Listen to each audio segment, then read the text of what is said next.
Desidido ang pamilya ni Catherine Camilon na panagutin sa batas ang mga nasa likod ng pagkawala ni Catherine. Patuloy namang umaasa ang kanyang pamilya na mahanap ng buhay ang beauty queen. Nasa frontline ng balitang yan si Marian Enriquez. Masakit po sa amin bilang kami pamilya na ganito yung magiging desisyon. Ganon na lang ang panlulumo ng ina ni Catherine Camilon na si Rosario matapos ibasura ng regional prosecutor ang reklamo laban sa dalawang suspect sa pagkawala ng beauty queen.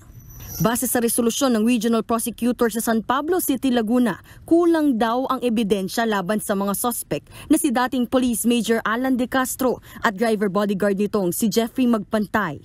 Nakasaad din dito na kahit may mga larawan daw na magkasama sina De Castro at Camilon, hindi raw ito pwedeng gawing ebidensya na may kinalaman si De Castro sa pagkawala ng biktima.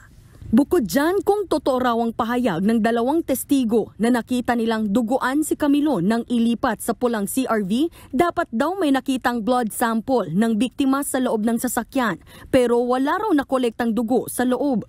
Dahil dyan, ibinasura ang reklamong kidnapping at serious illegal detention na isinampa sa kanila. Hindi na isinampa ang reklamo sa korte.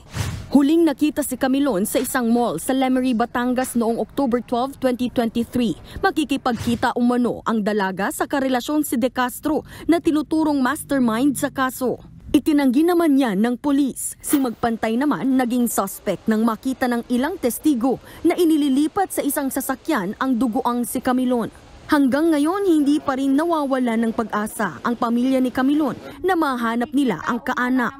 Hindi rin sila susukong mapanagot ang mga suspect. Itutuloy naman po ito, ma'am.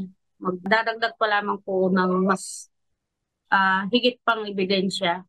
I mean, ang kakulangan, kakalap pa po ng ebidensya. Malaman ho namin kung ano ba talaga ang toong nangyari sa aming anak, kung nasaan na ho siya. Nagbabalita mula sa Frontline, Marian Enriquez, News 5. Mga kapatid, Jess De Los Santos po, huwag magpahuli sa mga umaaksyong balita at napapanahong issue sa bansa. Para sa mas malawak na balitaan, mag-subscribe at mag-follow sa social media pages ng News 5.